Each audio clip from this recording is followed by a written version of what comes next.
هلا والله شباب، شلونكم؟ ان شاء الله زينين. وياكم علي بدر من قناة اباد عراقي. لا تنسون اللايك سبسكرايب واشتراك القناة المفضلة. شوف حبايبي، اليوم جبت لكم فيديو جديد. اعلنت شركة روكستار عن اصدار عودة لسي جي، شخصية سي جي بلاي ستيشن 2 اللي هو جي تي اي سان اندرياس. طبعا راح يضيفون هذه الشخصية جديدة، ما تعرف ان هي مهمات شرف او يعني يمكن يخلوك تضيف شخصية رابعة مثل تريفر والبقية الشخصيات، ما تعرفوا لحد الآن، ما أعلنوا عليها.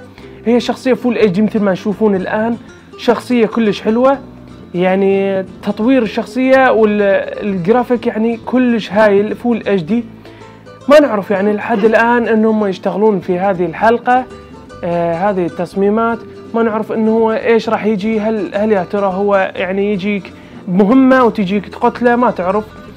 طبعا انه هو اعتقادا لا، هذه الشخصيه ما راح يضيفوها للكمبيوتر، راح تنزل بس بلاي ستيشن 4 والاكس بوكس 1. وان شاء الله تعجبكم هذه الشخصيه، واذا نزلت يعني اشتريها وانا مغمض، ما يحتاج انه ادور وراها ولا ابحث انه سي جي شخصيه حلوه. هاي يعني الشخصيه جميله، احنا كنا حبيناها. شوف يعني الاختلاف هنا عندنا كبير بين البلاي ستيشن 2 والشخصية الجديدة اللي فول اتش دي.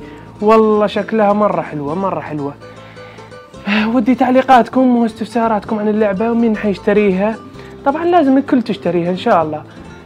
ان شاء الله عجبكم المقطع، لا تنسون اللايك سبسكرايب وانشروا المقطع في شبكات التواصل الاجتماعية، واعلم كل اصدقائك ان عودة سي جي قريبة ان شاء الله. انتظروها بعد شهر او شهرين، لان العمل فيها كثير وراح يتطور ان شاء الله.